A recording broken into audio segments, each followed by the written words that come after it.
To this edition of the Dose Leprechauns. It is Saturday, November 10th, and we are just about 5 hours away from the Notre Dame versus Florida State game. Welcome to the new studio version here of the Dose Leprechauns podcast. We'll see looks like our audience is building here a little bit, so thank you again for joining us. I'm your host, Leprechaun Jason. And I'm Leprechaun Nate. Leprechaun Nate. All right, here we go. So today, as many of you know, we have Chris Zorich who's going to be joining us, a big fan favorite of a lot of you. And we're really, really excited to have him on. Before we bring him on, though, we're going to talk a little bit about the game coming up here in just a few hours. Florida State having a tough season this year, 4-5 record coming into South Bend. But we cannot take them lightly. That's a good football team with a lot of talent. I think offensively, they've had some struggles, mainly because their defense can't seem to get off the field, or actually vice versa. Something's wrong. Are you on? We're gonna have to have a flash player. Are you on? It doesn't look like it. Well, You just told me you went live. yeah, it's recording. I'm not seeing this. I'm pretty sure we're live. Okay, well, for live, we apologize for the technical difficulties. Yeah, we're live. Let me check on at least try and get there. Hi. So, anyways, let's keep talking about the game. So, big news this week out of South Bend: Ian Book not starting. We're going to go back to Brandon Wimbush to keep. I think it's more of a precautionary for Ian, but either way, he is not starting today. It'll be Brandon Wimbush, who, might I add, is 13-3 as a starter at Notre Dame in his career. He beat the number 5 team in the country. Are we on? I can't get. I need. Yeah. Keep going. This is embarrassing. Keep going. What's the difference? We're not gonna start over. Keep going. Oh, we are live. Okay, somebody just told me we're live, but I can't see it. Sorry, everybody. Like I said, we got this new equipment. It's called a Mevo. The sound is great. My producer's telling me we're good, so we're just gonna run it. But yeah, thank you guys for joining us. Super excited again to have Chris Zorich come on in just about 5 minutes. We'll be having a conversation with him. But let's get back to the Notre Dame versus Florida State game. So we're out without Ian Book. We got Brandon has a few more weapons at his disposal with Dexter Williams now playing. He wasn't playing in the first game. The O-line, I think, has gotten a little bit better with the exception of Alex Bars being gone. Nate, what do you think Brandon needs to do to be successful today against Florida State? I think he needs to be consistent on his passing. He's got to get his pass attempts down.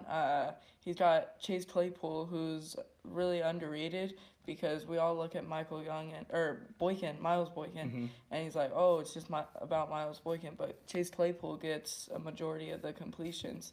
And Miles Boykin really just gets the completions. So yeah, just give it over to Claypool. And you can't forget about Chris Fink. He's kind of Mr. Reliable this year, fifth-year senior, or a senior this year, walk-on player, now one of the more reliable guys in that Notre Dame wide receiver core. Today's senior day also, so we've had some really great experiences with a lot of these seniors, both on and off the field. Dexter Williams, one of those guys, one of our personal favorites. I know he's one of the favorites of all of Irish Nation. Just a great kid, great athlete. Really looking for him to go and play at the next level. We get to enjoy him for about 3 more games plus the playoff and or bowl game. I'm thinking playoff. So really excited to see this group go out with a win today against Florida State. If you're out there, I know it's freezing cold, so bring your jackets, bring your beanies. Seeing temperatures as low as like 25 degrees. I don't think the Florida State guys are ready for that. It's going to be some snow, so it's going to be a game where we're going to have to run the football. Yep. We're going to have to be able to run the football, and we can't take Florida State lightly. I've seen a lot of people predicting, 56-10 Notre Dame, 35-3 Notre Dame. That's not going to happen. I'm telling you right now, we win, but I think it's going to be a lot closer than people think. I think the spread right now is at 16 with Notre Dame favored, but that front 7 of the Florida State defense is very, very tough, very athletic. I would say at least 2 or 3 of those guys will probably be playing on Sundays, if not next year, the year after. So can't take them lightly. Offensive or defensively, I think the Irish will be able to keep the just announced starter Francois from doing a whole lot. He's pretty dangerous with his legs as well, but I think we'll be able to get some pressure on him because that Florida State O-line is pretty banged up. Yeah, and their offense kind of struggles. It's really just their defense that holds them down. Yeah. A couple of weeks ago, they were playing Louisville. They were up 4 in the fourth with like 3 minutes left, and their defense stood tall and won the game for them. So we'll have to attack their D. Yeah, definitely not to attack, and I believe it was just announced that one of the Florida State starting offensive linemen is out for the game. So once again, another blow to their front 7 on the offensive side of the ball. So we'll see. Our O-line is going to have to really control the pace of the game and really be able to give Brandon time to make some of those throws. I really want to see Brandon come out and get a rhythm going with his arm, because you know he can run. You know you're going to see 3 or 4, maybe 5 quarterback design drop run plays. You're going to be able to see a guy that can make plays happen with his feet, but is he going to be able to hit those intermediate routes? Is he going to be able to hit those short routes? We know he can throw the deep ball, but can he hit those short and intermediate routes? That's what we're going to have to see right off the bat. So I'm excited. And then, of course, next week, Syracuse, Shamrock Series at Yankee Stadium. It's going to be a cool environment. I believe game day is going to be there. It's going to be interesting. Syracuse can put up a heck of a lot of points, but in my opinion, our strength is our defense. Their defense doesn't impress me too much, but we'll see. We'll talk about that next week. So yeah, we're going to have Syracuse, and then special breaking news announcement here for the Dos Leprechauns. We were fortunate enough to work with the new Notre Dame Nation, TNNDN, on Twitter and Facebook, and we will actually be covering the game live at USC against the Hated Ones at the Coliseum on November 24th. So huge thank you to Lynn and Cindy Hamill for making that happen for us. We greatly appreciate it. So I will be, he's not 18 yet. When he turns 18, he'll be able to do it. I'll be in the press box, and then I'll get to go on the field toward the game. So make sure you tune in for a bunch of live footage from that. We'll be at the post-game presser as well. Checking in with my producer, Matt Corn McGinnis. Thanks for keeping us on here, bud. We also have our interior designer, Alyssa, here joining us today for the show as well. She just gave a little wave. So with that, we're going to go ahead and bring Chris Zorich on. I apologize, guys. For some reason, I'm not able to pull up the comments. So somebody's going to kind of answer some of these for us. But please share this video. We are now on YouTube, so you can check us out on YouTube as well. If you're a podcast listener, you can check us out there. You can download it there. We're trying to get it on iTunes, but that's been a little bit slow coming. But it's going to happen one day. So without further ado, I just want to say I am going to try to hold it together here. But this is Chris freaking Zorich, my favorite defensive player ever at Notre Dame. Number 50 with his belly hanging out, the old school look. I mean, just an absolute gritty, grimy, tough nose guard that played for the Irish. I'm beyond honored that he agreed to come on. So now that I'm done fangirling, let's go ahead and get Chris Zorich on. And some stats on him. He was an All-American his junior year and a finalist for the Lombardi Award and then in his senior year, he was the defensive MVP in the Orange Bowl. Jason. Hey, Chris, how are you? This is Jason and Nate, the Dos Leprechauns.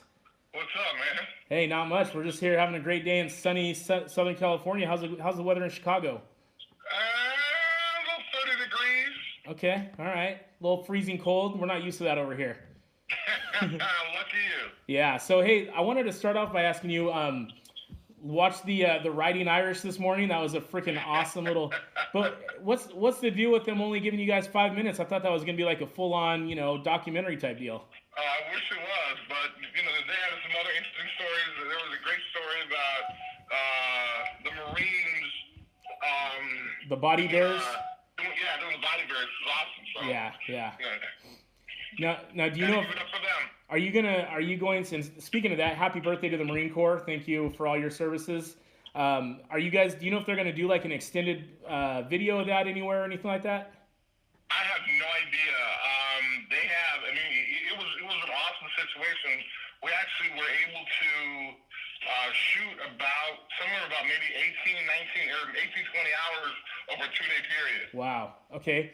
Was that last week for the Northwestern game, or was that the Pitt game? When did that take place? Actually, that was the Pitt game. Okay. It wasn't too cold, so we're okay. But man, if it would have been another week, we'd been frozen.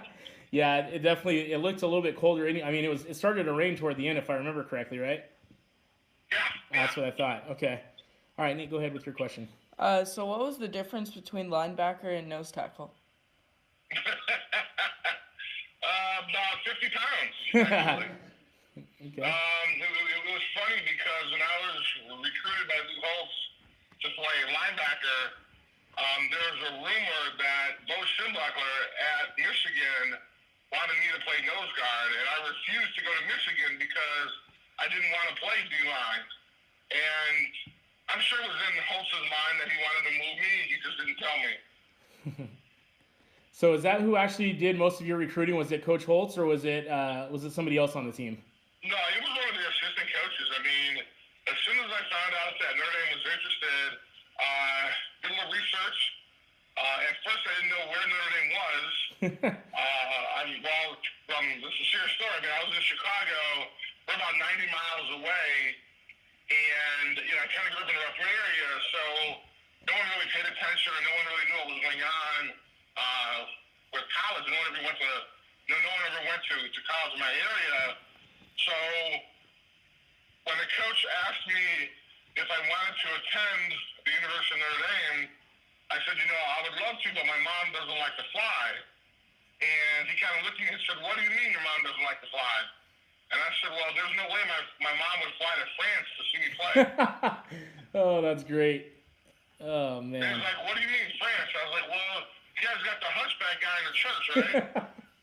Oh, so man. That was my extent of knowing about Notre Dame when I was in high school. That's great. So needless to say, Notre Dame, when you thought of going to college, that wasn't necessarily your dream school, right? What was kind of your dream school? If you could get recruited by this school, what would have been the one to go to for you? I started playing and not knowing that I'd have a chance to go to college at all.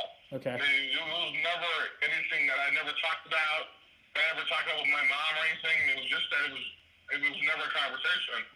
And so I remember receiving a letter from Indiana State, my first letter I got, and they talked about how they'd like me to come down because they'd like me to be part of their team and offer me a scholarship. And I called the coach up and said, yeah, I'm going to come. I'm ready to go. And the coach was like, well, actually, Chris, you might get some other offers. That was just kind of a recruiting letter to let you know that we're interested, but, I'm sure you're probably going to get some bigger schools. I was like, what do you mean? It's the first school first letter I opened up. I'm going to go. So it's kind of a funny situation. Nice. Now, obviously you were a part of one of the most memorable teams in the history of Notre Dame football, the 1988 National Championship team. At what point, I've talked to a couple of the other guys on that team about this, Ned Bolkar, Billy Hackett, a couple of those guys about this, but I want to hear your perspective. At what point did you guys know you were really onto something special that year? Was it like, hey man, we're in here at camp, we know this is going to be a team that can get us to the promised land, or was it more of a thing that like, okay, bang, we just beat Miami, now this is getting real serious? Holtz was really good about making sure that we never thought about teams that we weren't playing that week.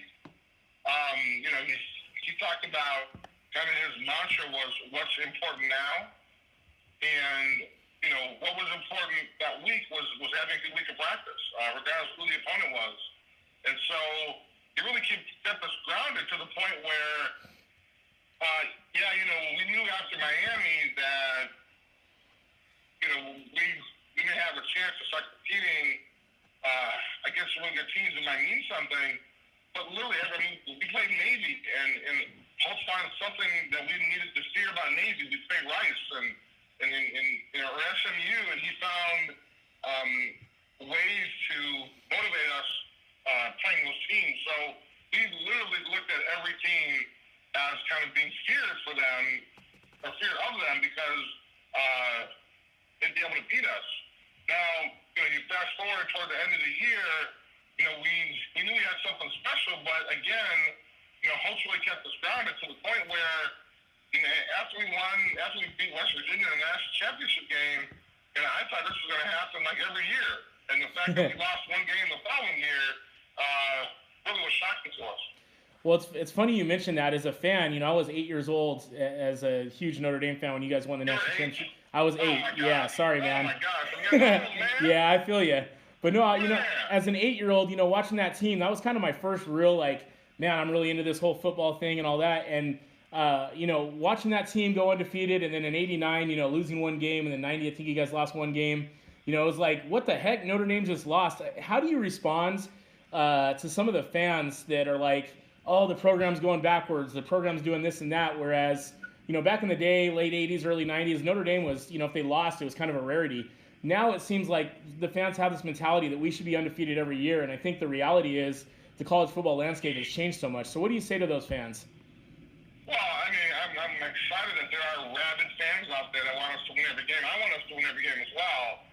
And I'm not going to say that, I understand when a team loses. I think there's no reason why Notre Dame should ever lose a game.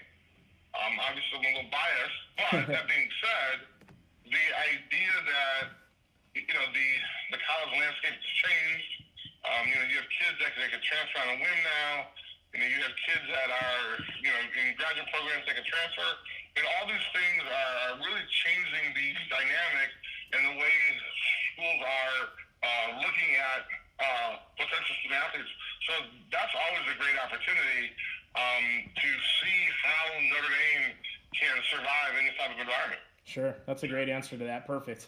Going back to the '88 team, do you have a most, obviously the Miami game, things like that? Do you have a really truly memorable moment from that season that maybe isn't as well publicized as some of the others? Maybe something that happened at practice, something that happened after a game. What was kind of your most memorable story about that particular season and that team?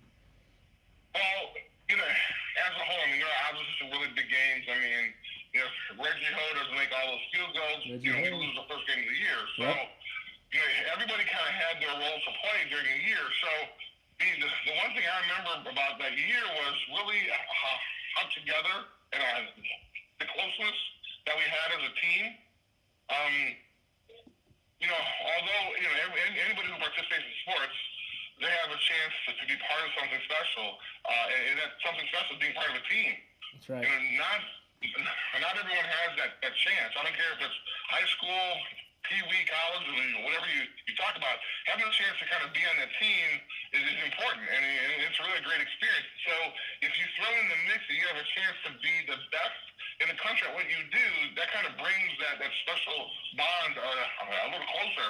Sure. And so for me, outside of the great games and the last minute scores and everything, we can talk about, the biggest thing for me was that I had the opportunity to be around a special group of guys for the length of the season. And this is something that 50 years, or not 50, but 30 years later, we have a chance to celebrate.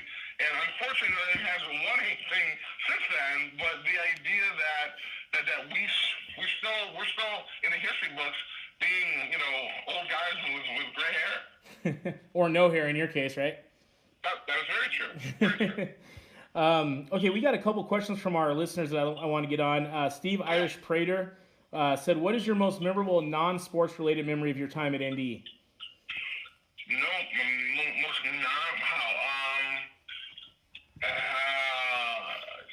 I really have to say, kind of walking around the campus. I mentioned I kind of came from a rough neighborhood, and having the chance to walk around, and we had ducks and squirrels on campus, and feeding ducks and everything, and so it was just kind of a weird, kind of out-of-body experience. And normally, if you take a kid from kind of this crazy, chaotic environment and you place them in a college environment, Nebraska or Wisconsin, places that kind of look a little different than the area that I grew up in. You think it's miles and hundreds of miles away and thousands of miles away. Notre Dame was 90 miles away, it was less than 100 miles, and it was a totally different world for me. So the idea that I had a chance to be around kind of this great utopia of a college campus was just an amazing experience for me. And it really is such a majestic place. I really feel truly at home when I go to Notre Dame. I'm out here in Southern California, SC country, and I go to South Bend, and I just feel like that's where I belong. So one day we're gonna be out there, I promise. Let's see. Wayne Smith wants to know, how much of an influence has Lou Holtz been in your life, and is he still readily available to you and your teammates? Yes, he actually is still readily available. He's had some health issues recently. Unfortunately, he was in a car accident, I think maybe last week or something like that. I think he was in two. Yeah, he is doing better, so he's good. But yeah, he is a phone call away, and I see him at events. I just saw him a couple months ago when we were honored for the 30-year reunion for the national championship team. The crazy thing that I remember about Coach Holtz, though, is that I remember he had a chance to kind of come up with these great scenarios and got everybody fired up, and I enjoyed being part of that. But when he was on ESPN, he had a segment called Dr. Lou, where he would go into the opponent's locker room and kind of give them a pep talk. And I never saw that segment, and so one of my buddies like, "Chris, you should watch."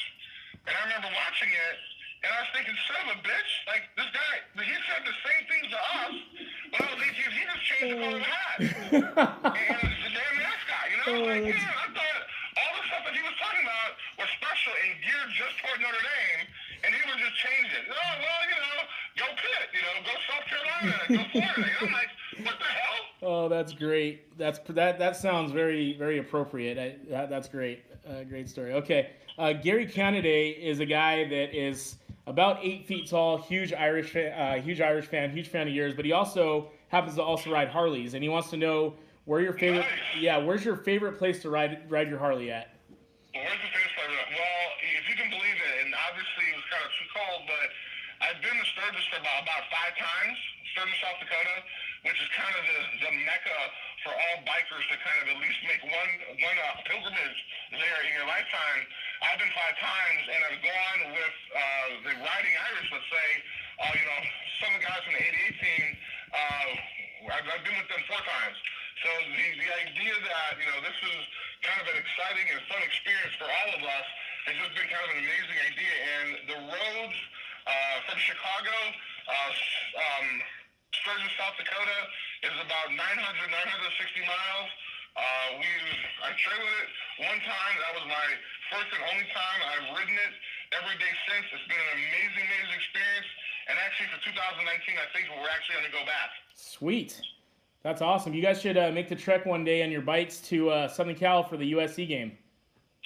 That would be a really, really, really, really long ride. However, I remember some guys talking about they would take a couple weeks off and do Route 66.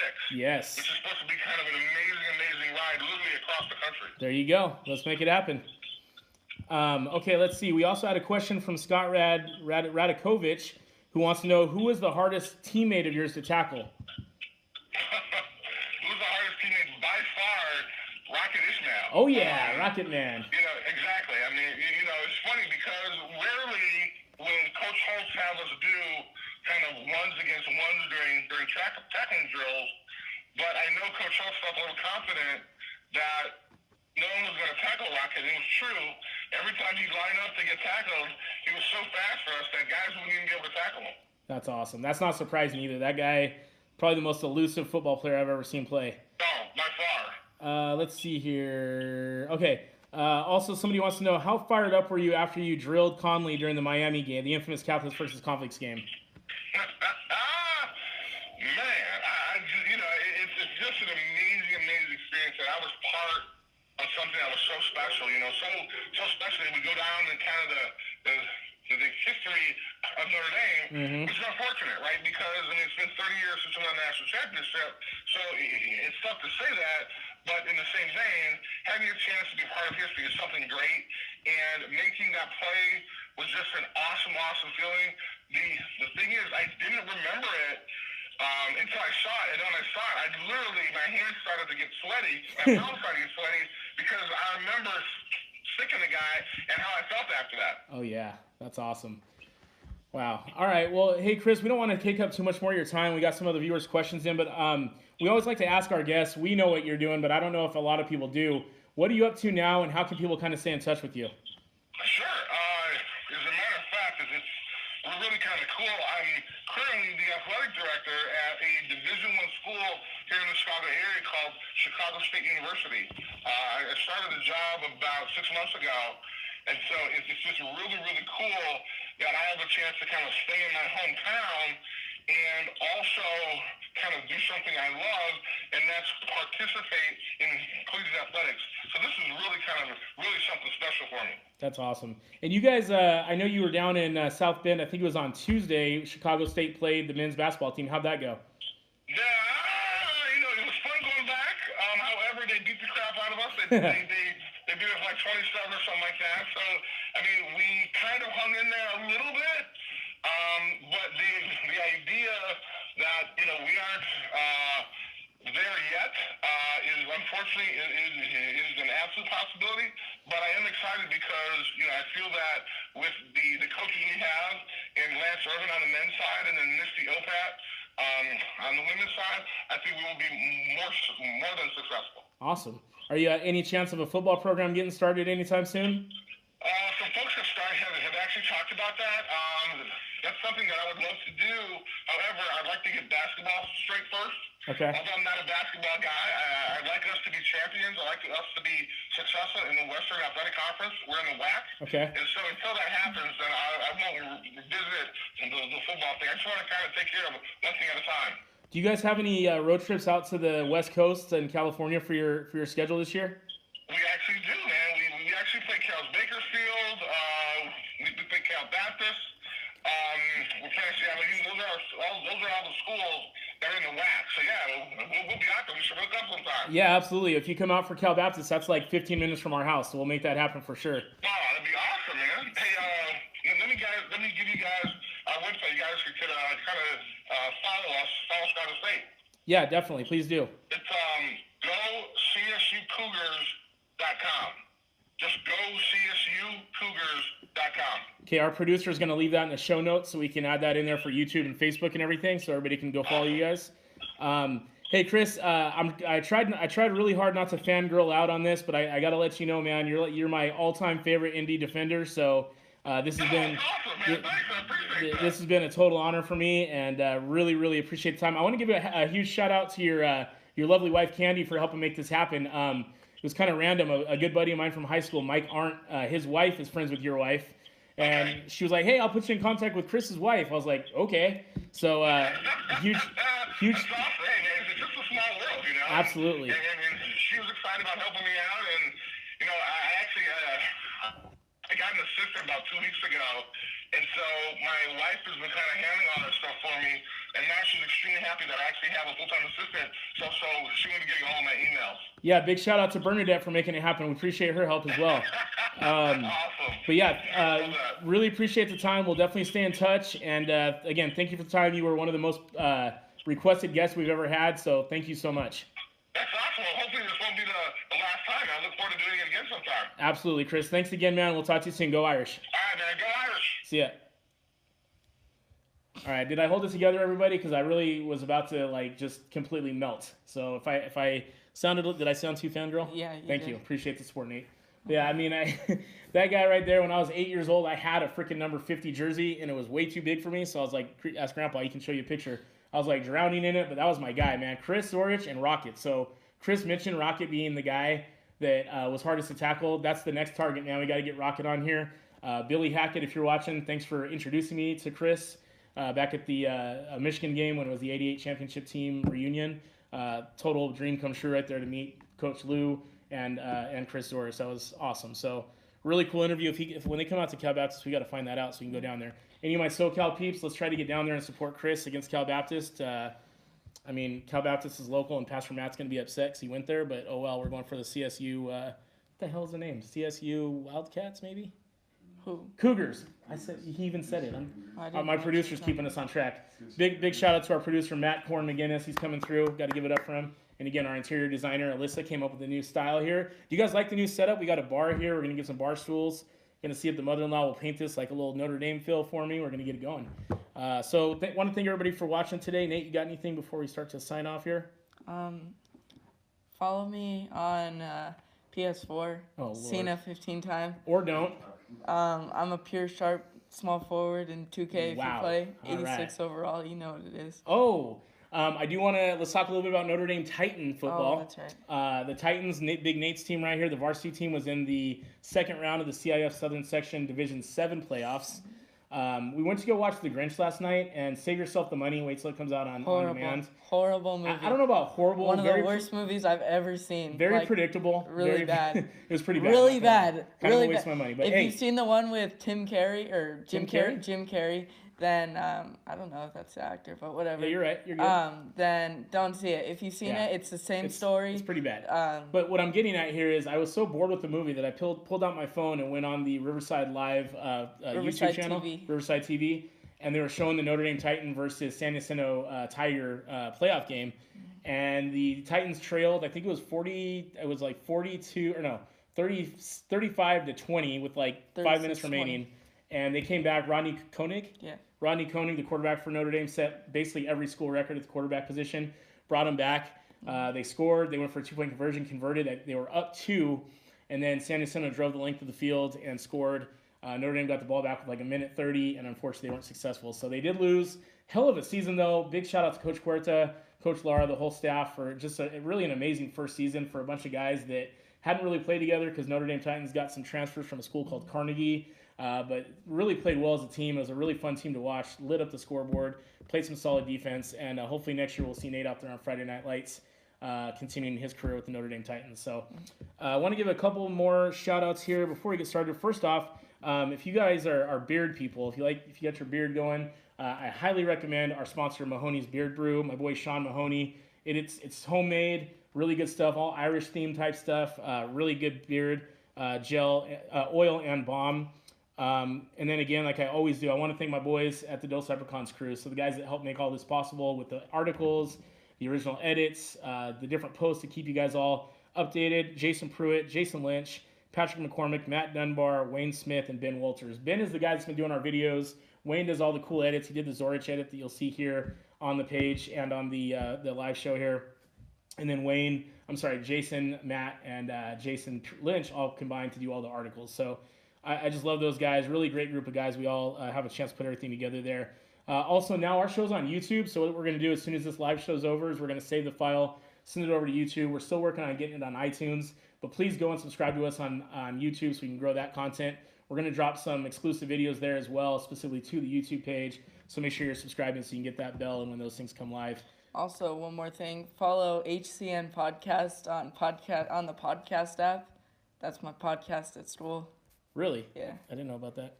Yeah, we're doing another podcast. This guy multitasking over here. I like that. That's good stuff. Also, our producer, Matt Korn McGinnis, he and I are going to be starting a new podcast soon. We used to talk a little about wrestling and MMA and stuff on our show. We're going to kind of go away from that on Dos Leprechauns, stick to football and basketball and hockey for Notre Dame athletics.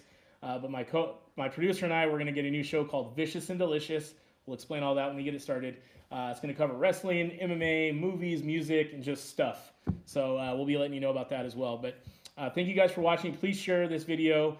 Really got to get everybody to hear that Chris Zorich interview. I thought it was awesome. And also, please, we are 10 followers away from 4,000 on the Dos Leprechauns fan page. If you're not already subscribing, please do so. Please invite a friend. Share the content. We love you guys all. Thank you very much. We're going to beat the bleep. See, we got a censor button on there. There's been already cussing in this video. That's true. So. That's all right. So this one's going to have like a PG-13 tab on it. So, but we're going to beat FSU today. Game's at 4:30 Pacific time, 7:30 East Coast. If you're out there, stay warm. Hopefully you're wearing your green like we are because Irish wear green. And yeah, we'll see you guys next time. Next Saturday, we'll be back live here at about the same time. And hope everybody has a blessed day. Go Irish. Beat FSU.